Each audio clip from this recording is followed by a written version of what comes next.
नमस्कार, जय हिंद दोस्तों। स्वागत है आपका quick revision classes YouTube channel पर। आज आपका टॉपिक 3 का मॉक टेस्ट कराया जाएगा, जिसमें टॉपिक आपका मुख्यतः है सामाजिक समस्याएं। तो ये काफी इंपॉर्टेंट टॉपिक है, यहां से भी आपकी परीक्षा में प्रश्न बनेंगे। आज आप पार्ट 1 करेंगे, जिससे आपका चैप्टर का आधा रिवीजन आज हो जाएगा। फिर पार्ट 2 आप कल करेंगे, ताकि आपका ये चैप्टर पूरी तरीके से कंप्लीट हो सके। आपको लगातार हमारे चैनल पर एमसीक्यू कराए जा रहे हैं, ताकि आप अपनी परीक्षा की पूरी तैयारी कर सकें। काफी लोग लगातार जुड़े हुए हैं हमारे साथ और तैयारी कर रहे हैं, और उनका स्कोर 20 में से 18, 19, 17, 16 क्वेश्चन सही हो रहा है।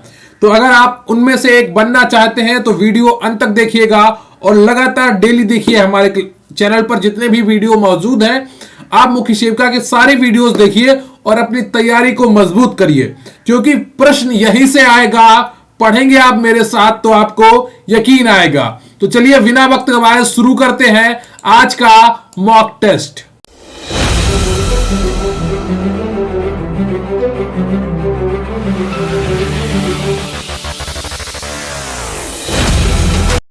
तो इससे पहले कि मैं आपका मॉक टेस्ट शुरू करूं, मैं आपको एक छोटी सी जानकारी देता हूं कि मुख्य सेविका स्पेशल पीडीएफ बैच हमारे चैनल पर चल रहा है, जिसकी फीस मात्र 505 रुपए है। बैच का नाम है मुख्य सेविका गरिमा बैच। इस बैच में आपको सभी क्लासेस की पीडीएफ दी जाएंगी, नोट्स की पीडीएफ दी जाएंगी, 10 फुल पेपर जैसे मॉक टेस्ट और उनका सोल्यूशन भी आपको कराया जाएगा। इनसे आप पेपर से पहले बहुत ही अच्छी अपनी तैयारी कर रहे होंगे, जिससे आपकी सफलता सुनिश्चित होगी। अगर आपने सपना देखा है मुख्य सेविका भर्ती में अपना स्थान पक्का करने का, अगर आपको अपनी मेहनत पर भरोसा है, अगर आपको अपने सपनों को सच करने का जज्बा है आप में, तो जरूर जुड़े मुख्य सेविका गरिमा बैच से। व्हाट्सएप नंबर है 94 533 66 279। इस पर व्हाट्सएप करें या टेलीग्राम पर क्यूआरसी हेल्प सर्च करें। इसका लिंक भी आपको डिस्क्रिप्शन बॉक्स में मिल जाएगा। इस बैच में आपको क्या क्या मिलेगा? 3 चरणों में आपकी पूरी तैयारी कराई जाएगी। एक बार आपको थ्योरी पढ़ाई जाएगी, फिर पूरा एमसीक्यू से आपका रिवीजन कराया जाएगा, और फिर वन लाइनर से रिवीजन कराया जाएगा। तो हर चीज आपको प्लानिंग के साथ कराई जाएगी, जिससे आपकी सफलता सुनिश्चित हो सके। जिन्होंने 2-2 हजार रुपए में ऑनलाइन बैच लिए हैं, वो सभी रो रहे हैं। उनकी क्लासेस लगातार नहीं चल रही हैं, उनका एक बार भी सिलेबस पूरा होने की उम्मीद नहीं है। लेकिन आपको गरिमा बैच में 3 बार सिलेबस पढ़ाया जाएगा। एक बार आपको पूरा क्लासेस की पीडीएफ और नोट्स थ्योरी के माध्यम से, फिर आपको पूरा एमसीक्यू के माध्यम से, और फिर आपको वन लाइनर के माध्यम से। जब 3 बार आप पूरा सिलेबस देख चुके होंगे, तो एक एक चीज आपके दिमाग में बैठ चुकी होगी, और आपका सिलेक्शन हर हाल में पक्का होगा। तो अगर आपने सपना देखा है इस भर्ती में अपना स्थान पक्का करने का, तो मात्र 505 रुपए में जुड़े इस बैच से और अपनी जिंदगी का सफर तय करें, बहुत ही स्वाभिमान के साथ, बहुत ही सम्मान के साथ। तो जरूर जुड़िए मुख्य सेविका गरिमा बैच से, निश्चित रूप से आपका फायदा होगा। तो व्हाट्सएप नंबर 94 533 66 279, इस पर मैसेज करिए, वहां पर आपको पूरी जानकारी प्रोवाइड कर दी जाएगी। तो आज का आपका प्रश्न है कि पिता पुत्र के मध्य किसी वैचारिक मतभेद को किस श्रेणी में रखेंगे। कमेंट करके आपको बताना है इस प्रश्न का उत्तर। पिता पुत्र के मध्य किसी वैचारिक मतभेद को किस श्रेणी में रखेंगे? ए ऑप्शन है आपका अवहेलना में, बी है अंतरपीढ़ी संघर्ष में, सी है पीढ़ी संघर्ष में, और डी ऑप्शन है आपका अंतरजातीय संघर्ष में। इसका उत्तर आप कमेंट बॉक्स में लिखिए। मैं क्लास के अंत में आपको इसका उत्तर बताऊंगा कि सही उत्तर क्या है। प्रश्न है आपका, पिता पुत्र के मध्य किसी वैचारिक मतभेद को किस श्रेणी में रखेंगे? तो आज का आपका पहला प्रश्न है, किसके अनुसार सामाजिक समस्या एक ऐसी दशा है जो चिंता, तनाव, संघर्ष या नैराश्य उत्पन्न करती है और आवश्यकताओं की पूर्ति में बाधा डालती है? तो बताइएगा इनमें से कौन सा ऑप्शन आपका सही हो जाएगा। किसके अनुसार सामाजिक समस्या एक ऐसी दशा है जो चिंता, तनाव, संघर्ष या नैराश्य उत्पन्न करती है और आवश्यकताओं की पूर्ति में बाधा डालती है? ऑप्शन ए है आपका डब्ल्यू वेलस वीवर, बी है राव एवं सेल्जनिक, सी है पाल लैंडिस, और डी है आपका उपयुक्त में से कोई नहीं। तो इसका जो सही उत्तर है आपका पहले का, वो ए है, डब्ल्यू वेलस वीवर ने। क्लियर है आपको? अगला प्रश्न है आपका, बाल स्थानिक व्याख्या किस विद्वान ने प्रस्तुत की है? बताइए, बाल स्थानिक व्याख्या किस विद्वान ने प्रस्तुत की है? ऑप्शन ए है आपका फील्डमैन, बी है गेल्स, सी है जेम्स गेर वेरिनो और डी है आपका स्टीनमेट्ज। तो बताइए इनमें से कौन सा ऑप्शन आपका सही हो जाएगा? बाल स्थानिक व्याख्या किस विद्वान ने प्रस्तुत की है? तो दूसरे का जो सही ऑप्शन है आपका वो सी है जेम्स गेर वेरिनो। क्लियर है आपको? तो सी ऑप्शन आपका बिल्कुल सही हो जाता है दूसरे का। सामाजिक निवास स्थानिक व्याख्या जेम्स गेरवेरिनो ने 1977 ईस्वी में प्रस्तुत की, जिसके अनुसार बच्चे के साथ दुर्व्यवहार का स्वरूप उस पर्यावरण से है जिसमें व्यक्ति एवं परिवार रहता है की विशेषता पर निर्भर करता है। क्लियर है आपको? अगला प्रश्न है आपका, बाल दुर्व्यवहार कितने प्रकार के होते हैं? बताइए बाल दुर्व्यवहार कितने प्रकार के होते हैं? ऑप्शन ए है आपका शारीरिक, बी है लैंगिक, सी है भावात्मक, डी है उपयुक्त सभी। तो बताइए इनमें से कौन सा ऑप्शन आपका सही हो जाएगा? बाल दुर्व्यवहार कितने प्रकार के होते हैं? तो तीसरे का जो सही ऑप्शन है आपका वो डी है। शारीरिक प्रकार का भी होता है, लैंगिक प्रकार का भी होता है और भावात्मक भी होता है। तो डी ऑप्शन आपका बिल्कुल सही हो जाता है। तो बाल दुर्व्यवहार सामान्य रूप से 3 प्रकार के होते हैं। कौन कौन से होते हैं? एक तो आपका होता है शारीरिक दुर्व्यवहार, दूसरा होता है लैंगिक दुर्व्यवहार और तीसरा होता है आपका भावात्मक दुर्व्यवहार। क्लियर है आपको? बाल दुर्व्यवहार का प्रमुख कारण अधिकांशतः प्रौढ़ दुर्व्यवहार करने वाले माता पिता मालिक की अपनी वातावरण में अनुकूलन में असफलता या असमायोजन है। क्लियर है आपको? अगला प्रश्न है आपका, राष्ट्रीय बाल श्रम परियोजना को किस वर्ष प्रारंभ किया गया? इसका उत्तर आपको कमेंट बॉक्स में लिखना है। राष्ट्रीय बाल श्रम परियोजना को किस वर्ष प्रारंभ किया गया? और प्लीज वीडियो को लाइक कर लीजिएगा, चैनल को सब्सक्राइब कर लीजिएगा। क्लियर है आपको? ए 1985, बी 1988 ईस्वी, सी 1990 ईस्वी और डी है आपका 1992 ईस्वी। तो राष्ट्रीय बाल श्रम परियोजना को किस वर्ष प्रारंभ किया गया? तो चौथे का कौन सा ऑप्शन आपका सही है? चौथे का बी ऑप्शन आपका बिल्कुल सही है, 1988। क्लियर है आपको? तो वर्ष 1988 में देश के उच्च बाल स्थानिकता वाले 9 जिलों में राष्ट्रीय बाल श्रम परियोजना को प्रारंभ किया गया। इस परियोजना के द्वारा रोजगार से हटाए गए बच्चों के लिए विशिष्ट विद्यालयों के संचालन की परिकल्पना की गई। यद्यपि राष्ट्रीय बाल श्रम नीति को 14 अगस्त 1987 ईस्वी में कैबिनेट की मंजूरी मिली थी। क्लियर है आपको? आपका अगला प्रश्न है, किस वर्ष बाल श्रम निषेध एवं विनियमन अधिनियम पारित किया गया? बताइए कौन सा ऑप्शन आपका सही हो जाएगा? किस वर्ष बाल श्रम निषेध एवं विनियमन अधिनियम पारित किया गया? तो ए ऑप्शन है आपका 1980 ईस्वी, बी है 1985 ईस्वी, सी है 1986 ईस्वी और डी है आपका 1990 ईस्वी। तो इनमें से कौन सा ऑप्शन आपका सही हो जाएगा?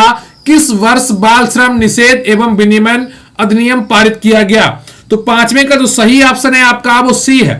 क्लियर है आपको? सी ऑप्शन आपका बिल्कुल सही है, 1986 ईस्वी में। तो गुरु पदस्वामी समिति रिपोर्ट के आधार पर बाल श्रम निषेध एवं विनियमन अधिनियम को वर्ष 1986 में पारित किया गया। यह अधिनियम कतिपय विनिर्दिष्ट खतरनाक पेशों एवं प्रक्रियाओं में बच्चों को रोजगार दिए जाने को प्रतिबंधित करता है। अगला प्रश्न है आपका, संविधान में किस अनुच्छेद के तहत बाल श्रम का प्रतिषेध किया गया है? बताइए संविधान के किस अनुच्छेद में बाल श्रम को प्रतिषेधित किया गया है? ऑप्शन ए है आपका अनुच्छेद 20, बी है आपका अनुच्छेद 22, सी है आपका अनुच्छेद 23 और डी है आपका अनुच्छेद 24।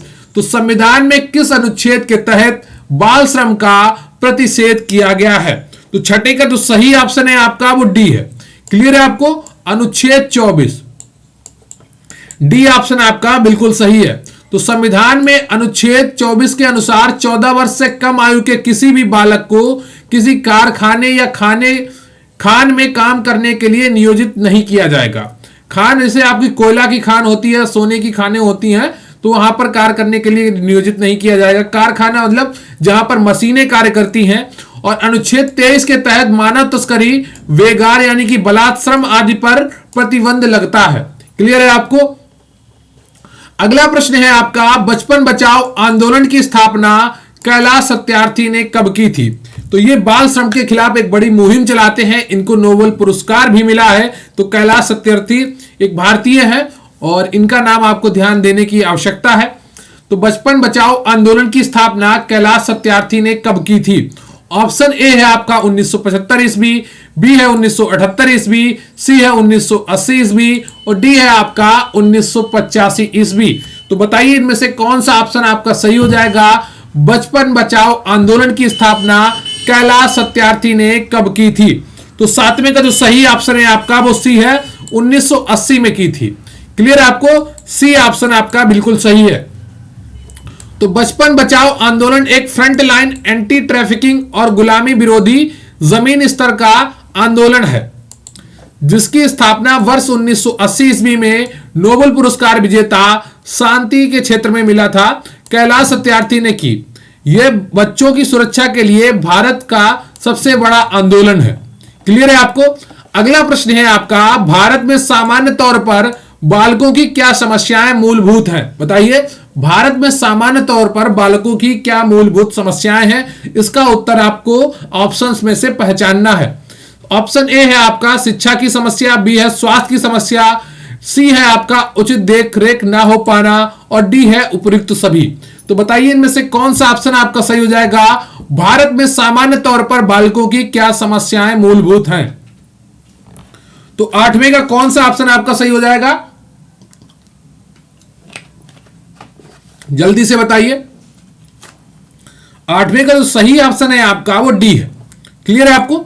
उपयुक्त सभी। शिक्षा की समस्या तो होती ही है, स्वास्थ्य की समस्या भी देखने को मिलती है और कई बार ऐसा होता है कि बच्चों को उचित देखरेख नहीं हो पाती है, क्योंकि रोटी की कमाई के लिए, जो जीवन यापन के लिए माता पिता दोनों ही काम पर जाते हैं, या पिता अक्सर देखा जाता है कि गरीबी बस्ती में नशेड़ी होता है, तो उसके कारण भी ये क्या उचित देखरेख नहीं हो पाती है बालकों की।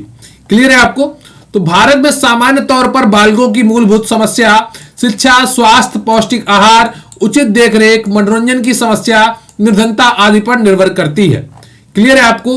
अगला प्रश्न है आपका, सामाजिक समस्याओं के सैद्धांतिक उपागम कितने प्रकार के होते हैं? बताइए, सामाजिक समस्याओं के सैद्धांतिक उपागम कितने प्रकार के होते हैं? आपका ऑप्शन है ए 2, बी है 3, सी है 4, डी है 5। तो बताइए इनमें से कौन सा ऑप्शन आपका सही हो जाएगा?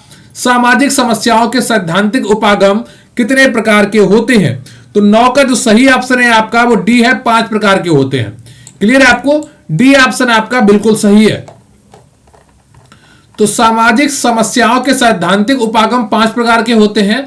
एक होता है सामाजिक विघटन के उपागम, दूसरा होता है सांस्कृतिक विलंबना के उपागम, तीसरा है मूल्य संघर्ष उपागम और चौथा है आपका व्यक्तिगत विचलन उपागम और पांचवा है आपका मानक शून्यता यानी कि एनओबी उपागम। क्लियर है आपको? तो सामाजिक समस्याओं के सैद्धांतिक उपागम कितने प्रकार के होते हैं? 5 प्रकार के होते हैं। अगला प्रश्न है आपका, फूलर एवं मेयर्स ने कितनी प्रकार की सामाजिक समस्याएं बताई हैं? बताइए, फूलर एवं मेयर्स ने कितने प्रकार की सामाजिक समस्याएं बताई हैं? ऑप्शन ए है आपका 2, बी है 3, सी है 4, डी है 5। तो इनमें से कौन सा ऑप्शन आपका सही हो जाएगा? जल्दी से कमेंट करके बताइए और प्लीज वीडियो को लाइक कर लीजिएगा, चैनल को सब्सक्राइब कर लीजिएगा और देखिए फोकस बनाकर पढ़ते रहिए। मैं कई बार आपसे लगभग डेली कहता हूं कि पढ़ाई को बिल्कुल भी हल्के में मत लीजिए। आपका कंपटीशन भले ही कम हो, लेकिन इतना कंपटीशन है कि आपको चुनौती दी जा सकती है इस परीक्षा में।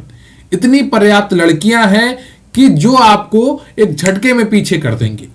तो अगर आप दुखी नहीं होना चाहते परीक्षा देने के बाद, रिजल्ट आने के बाद, तो लगातार जुड़े रहिए। और ये बात मैं 10 प्रश्न के बाद इसलिए बता रहा हूं क्योंकि अभी तक वही लोग ये वीडियो देख रहे होंगे जो लोग वाकई में पढ़ना चाहते हैं। बहुत से लोग तो छोड़कर भाग गए होंगे क्योंकि उन्हें पढ़ना ही नहीं है, वो फोकस्ड नहीं है अपने लाइफ के लिए, अपने लक्ष्य के लिए। अगर लेकिन आप फोकस्ड हैं, अभी तक ये क्लास देख रहे हैं, तो लगातार अपने सिलेबस से जुड़े रहिए। क्लियर है आपको? दिन में 3 से 4 घंटे निकालिए, पर्याप्त होंगे। फूलर एवं मेयर्स ने कितने प्रकार की सामाजिक समस्याएं बताई हैं? तो 10वें का कौन सा ऑप्शन आपका सही हो जाएगा? बी। ठीक है, 3 समस्याएं बताई हैं। तो फूलर एवं मेयर्स ने कुल 3 प्रकार की सामाजिक समस्याएं बताई हैं। एक है प्राकृतिक समस्या यानी कि बाढ़ और अकाल, बी है दूसरा है सुधारात्मक समस्या यानी कि अपराध, गरीबी, मादक व्यसन होगा, यहां पर गादक नहीं होगा, ठीक है, यहां पर मादक होगा। और तीसरी है आपकी नैतिक समस्या जिसमें जुआ आता है, तलाक आता है। तो ये 3 प्रकार की समस्याएं हैं समाज में, क्लियर है आपको, जिनके कारण बच्चों को और महिलाओं को काफी कुछ झेलना पड़ता है। अगला प्रश्न है आपका, महात्मा गांधी राष्ट्रीय ग्रामीण रोजगार गारंटी योजना किस वर्ष प्रारंभ की गई? बताइए, महात्मा गांधी राष्ट्रीय ग्रामीण रोजगार गारंटी योजना किस वर्ष प्रारंभ की गई? ए 2005, बी है 2006, सी है 2008, डी है 2009। तो बताइए इनमें से कौन सा ऑप्शन आपका सही हो जाएगा? महात्मा गांधी राष्ट्रीय ग्रामीण रोजगार गारंटी योजना किस वर्ष प्रारंभ की गई? तो बताइए इनमें से कौन सा ऑप्शन आपका सही हो जाएगा? तो 11वीं का जो सही ऑप्शन है आपका वो बी है, 2006 में प्रारंभ की गई थी। क्लियर है आपको, ये 2006 में प्रारंभ की गई थी और 2009 में इसका नाम बदल दिया गया था। क्लियर है आपको, 5 सितंबर 2005 को इसका अधिनियम पारित हुआ था और फरवरी 2006 में प्रारंभ हुई और 2 अक्टूबर 2009 को इसका नाम बदलकर मनरेगा कर दिया गया था और 2008 में इसे पूरे संपूर्ण देश में लागू किया गया था। क्लियर है आपको। अगला प्रश्न है आपका, राष्ट्रीय अनुसूचित जाति आयोग की स्थापना किस वर्ष की गई थी? ऑप्शन ए है आपका 2004, बी है 2005, सी है 2006 और डी है आपका 2007। तो बताइए इनमें से कौन सा ऑप्शन आपका सही हो जाएगा? राष्ट्रीय अनुसूचित जाति आयोग की स्थापना किस वर्ष की गई थी? तो 12वें का कौन सा ऑप्शन आपका सही है? 12वें का ए ऑप्शन आपका बिल्कुल सही है। क्लियर, आपको 2004 में की गई थी। तो वर्ष 1990 में राष्ट्रीय अनुसूचित जाति और जनजाति आयोग की स्थापना 65वें संविधान संशोधन अधिनियम के माध्यम से की गई और 29वें संविधान संशोधन अधिनियम 2003 के द्वारा वर्ष 2004 में राष्ट्रीय अनुसूचित जाति आयोग का गठन किया गया। क्लियर है आपको। अगला प्रश्न है आपका, बच्चों के लिए एकीकृत बाल सुरक्षा योजना की शुरुआत किस वर्ष की गई? बताइए, बच्चों के लिए एकीकृत बाल सुरक्षा योजना की शुरुआत किस वर्ष की गई? ऑप्शन ए है आपका 2009 से 10, बी है 2010 से 11, सी है 2011 से 12 और डी है आपका 2012 से 13।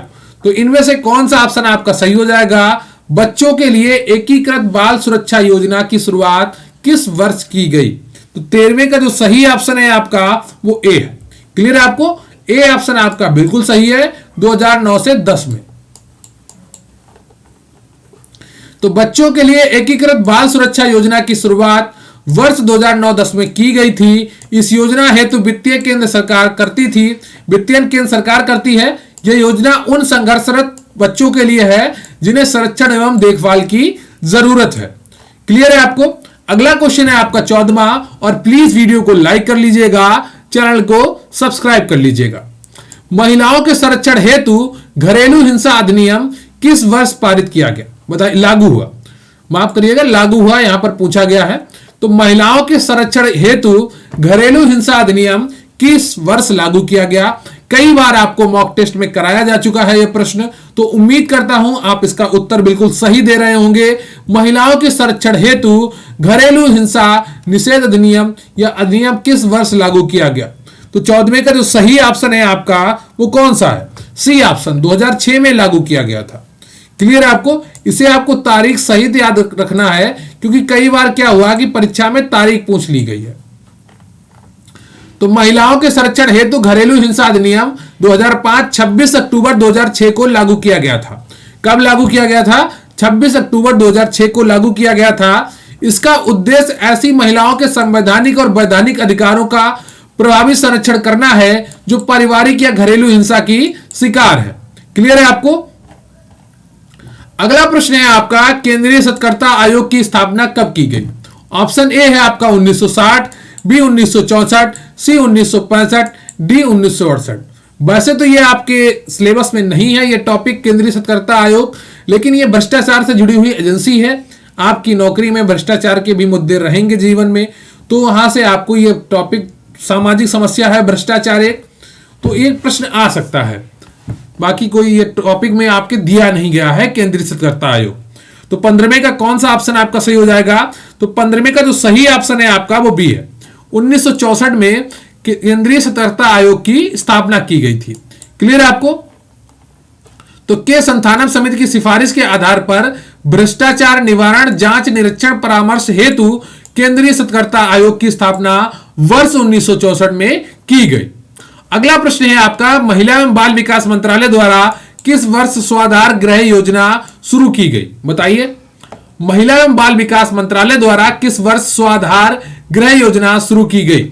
ऑप्शन ए है आपका 2000 में, बी है 2001 में, सी है 2002 में और डी है आपका 2004 में। तो 16वें का जो सही ऑप्शन है आपका वो सी है 2002 में। क्लियर है आपको? सी ऑप्शन आपका बिल्कुल सही है। तो कठिन परिस्थितियों में महिलाओं के पुनर्वास के लिए वर्ष 2002 में महिला एवं बाल विकास मंत्रालय ने स्वाधार गृह योजना शुरू की।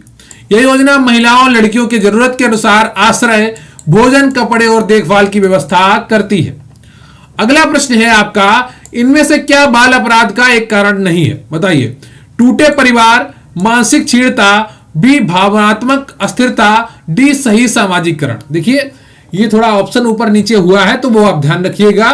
इनमें से क्या बाल अपराध का एक कारण नहीं है? तो जो कारण नहीं है वो है सही सामाजिकरण। क्लियर आपको? टूटे परिवार कारण बनता है, मानसिक क्षीणता कारण बनती है और भावात्मक अस्थिरता भी बाल अपराध का कारण बनती है। तो सही सामाजिकरण बाल अपराध का कारण नहीं है बल्कि उपाय है। क्लियर है आपको? अगला प्रश्न है आपका, भारतवर्ष में बाल अपराधी किस आयु समूह से आते हैं? बताइए। भारतवर्ष में, देखिए भारतवर्ष एक भारत का नाम है, भारत लिखा हो, इंडिया लिखा हो तो आप उसमें कंफ्यूज मत होइएगा। क्लियर है आपको? तो भारतवर्ष में बाल अपराधी किस आयु समूह में आते हैं? ऑप्शन ए है आपका 12 वर्ष के नीचे, बी है 14 वर्ष के नीचे, सी है 18 वर्ष के नीचे और डी है आपका 20 वर्ष के नीचे। तो बहुत ही आसान उत्तर है इसका आपके लिए सी ऑप्शन। क्लियर है आपको? बाल अपराधी किस में आते हैं?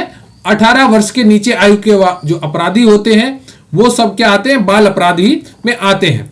लेकिन कुछ नियम बदले गए हैं। कहीं कहीं पर बलात्कार और हत्या के केस में 16 वर्ष के अपराधी को भी बाल अपराधी नहीं माना जाएगा। क्लियर है आपको? कई राज्यों में इस तरह के कानून बन गए हैं। किसी निश्चित आयु सीमा के नीचे के बालकों द्वारा किए गए समाज विरोधी व्यवहार को बाल अपराध कहते हैं। भारत में बाल अपराधी 18 वर्ष के नीचे आयु के समूह में आते हैं। अगला प्रश्न है आपका, एक बच्चे का विद्यालय से खिसक जाना क्या कहलाता है? बताइए कौन सा ऑप्शन आपका सही हो जाएगा? एक बच्चे का विद्यालय से खिसक जाना क्या कहलाता है? ऑप्शन ए है आपका किशोर अपराध यानी कि जुवेनाइल डिलिंक्वेंसी, बी है अनुपस्थितता, सी है पलायनशीलता और डी है आपका आवारागर्दी। तो इनमें से कौन सा ऑप्शन आपका सही हो जाएगा? एक बच्चे का विद्यालय से खिसक जाना क्या कहलाता है? तो 19 का जो सही ऑप्शन है आपका वो सी है, पलायनशीलता कहलाता है। तो एक बच्चे का विद्यालय से खिसक जाना पलायनशीलता कहलाता है। हर्ष कोविडिस ने अपराधों के आधार पर बाल अपराधों को 6 समूह में वर्गीकृत किया गया है।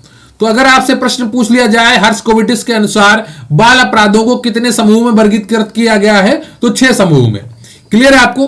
कौन कौन सी है? पहला समूह है असाधुता। इसमें क्या आता है कि जैसे घर देर से आना, आज्ञा का उल्लंघन करना, यह भी एक तरह का अपराध है, बाल अपराध है, जिसे असाधुता की श्रेणी में रखते हैं। दूसरा है भगोड़ापन। इसमें क्या है? पलायनशीलता। इसमें बालक क्या करता है?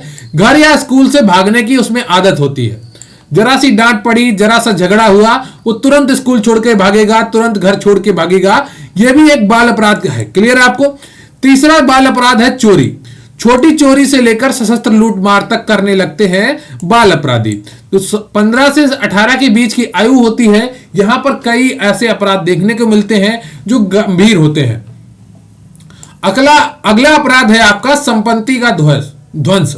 इसमें क्या करता है बालक? जिसमें सार्वजनिक व निजी दोनों संपत्ति का सम्मिलित है। क्लियर है आपको?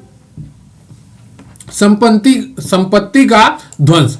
तो इसमें क्या करता है बालक कि कोई पब्लिक प्लेस पर क्या करेगा? टॉयलेट को तोड़ेगा या रेलवे में बल्ब को फोड़ेगा, पंखे को टेढ़ा करेगा, या स्विच को तोड़ेगा, या फिर सरकारी स्कूल में पढ़ता है तो वहां पर तोड़फोड़ करेगा, घर में है तो हो सकता है डांट पड़ी तो शर्ट फाड़ दे अपनी, या मोबाइल तोड़ दे। तो ये भी क्या है, एक तरह का अपराध है, संपत्ति का ध्वंस करना। ठीक है। अगली श्रेणी जो है वो है आपकी हिंसा। इसमें शस्त्रों का प्रयोग समाज के विरुद्ध करना। तो लाठी, डंडे, पिस्टल, कट्टे, देसी, इन सब का प्रयोग कैसे करता है, समाज के विरुद्ध करने लगता है, हिंसा करने लगता है। क्लियर है आपको। और जो अगला अपराध है वो है यौन अपराध। ठीक है। यौन अपराध मतलब किसी विपरीत लिंग के खिलाफ या समलैंगिक को लेकर, समलैंगिक कामुकता से लेकर बलात्कार तक। क्लियर है आपको। ये यौन अपराध होते हैं। अपने ही लिंग के व्यक्ति के साथ कामुकता दिखाना और फिर बलात्कार तक कर देना, ये क्या है, यौन अपराध में आता है। तो क्या है ये हर्ष कोटिस ने अपराधों के आधार पर बाल अपराधों को 6 समूह में वर्गीकृत किया था। ये 6 समूह ये है। ठीक है। आपको एक एक समूह आपको बता दिया गया है। अगला प्रश्न है आपका, परिवार के निम्न में से कौन से संबंधों का टूटना पारिवारिक विघटन का कारण बनता है। तो बताइए इनमें से कौन सा ऑप्शन आपका सही हो जाएगा। परिवार के निम्न में से कौन से संबंधों का टूटना पारिवारिक विघटन का कारण बनता है। ऑप्शन ए है आपका रक्त संबंध, बी है वैवाहिक संबंध, सी है संयुक्त परिवार में रक्त संबंध और एकाकी परिवारों में वैवाहिक संबंध, डी है इनमें से कोई नहीं। तो बताइए इनमें से कौन सा ऑप्शन आपका सही है। परिवार के निम्न में से कौन से संबंधों का टूटना पारिवारिक विघटन का कारण बनता है। तो 20 का जो सही ऑप्शन है आपका वो सी है, संयुक्त परिवार में रक्त संबंध और एकाकी परिवारों में वैवाहिक संबंध का टूटना। तो इसके लिए आपको संयुक्त परिवार की परिभाषा पता होनी चाहिए और एकाकी परिवार की परिभाषा पता होनी चाहिए, तब आप इसको बहुत ही आसानी से समझ रहे होंगे। क्लियर है आपको। तो सी ऑप्शन आपका सही है, संयुक्त परिवार में रक्त संबंध और एकाकी परिवारों में वैवाहिक संबंधों को टूटना पारिवारिक विघटन का कारण बनता है। क्लियर है आपको। अब बात करेंगे आज के प्रश्न के उत्तर की। आज आपसे प्रश्न पूछा गया था कि पिता पुत्र के मध्य किसी वैचारिक मतभेद को किस श्रेणी में रखेंगे। बताइएगा कि पिता पुत्र के मध्य किसी वैचारिक मतभेद को किस श्रेणी में रखेंगे। आपके ऑप्शन थे अवहेलना, बी था अंतरपीढ़ी संघर्ष, सी था पीढ़ी संघर्ष और डी था आपका अंतरजातीय संघर्ष। तो इसका जो सही उत्तर है आपका वो बी है। क्लियर आपको, अंतरपीढ़ी संघर्ष। तो पिता पुत्र के मध्य किसी वैचारिक मतभेद को अंतरपीढ़ी संघर्ष कहेंगे। क्लियर है आपको। तो सामाजिक समस्याएं को महत्वपूर्ण एमसीक्यू पार्ट 1 अभी आपने कर लिया है। क्लियर है आपको। टॉपिक 3 का आज आपका रिवीजन चल रहा है और लगातार पढ़ते रहिए और अपना फोकस बनाकर रखिए। गरिमा बैच में मैंने अभी इस टॉपिक को नहीं पढ़ाया है, बचाकर रखा है ताकि आपको ये अच्छे से पढ़ाया जा सके और आप बाकी चीजों का रिवीजन करते रहिए। मैं इस टॉपिक को भी गरिमा बैच में बहुत ही जल्दी पढ़ाऊंगा और आपका पूरा सिलेबस कंप्लीट है लगभग, और पढ़ाई करते रहिए। अपना फोकस बनाकर रखिए। आपका एक एक टॉपिक का रिवीजन भी कराया जाएगा। अभी बस मैं शॉर्ट लिस्टिंग के वेट कर रहा हूं। जैसे ही कुछ जानकारी मिलती है आपको पूरा सिलेबस कंप्लीट कराया जाएगा और क्या किया जाएगा, रिवीजन कराया जाएगा टॉपिक वाइज। तो अपना फोकस बनाकर रखिए, पढ़ाई करते रहिए। तैयारी आपको बहुत अच्छी करनी है और मैं लगातार आपको करवा रहा हूं। कमेंट करके जरूर बताइएगा कि आज आपके कुल कितने प्रश्न सही हुए, और वीडियो को लाइक कर लीजिएगा, चैनल को सब्सक्राइब कर लीजिएगा। ये पूरा वीडियो आपको कैसा लगा, जो मैं मेहनत कर रहा हूं, क्या आपको वो पसंद आ रही है, और लगातार हमारे साथ जुड़े रहिए। बहुत बहुत धन्यवाद आपका। Thank you very much. जय हिंद, जय भारत।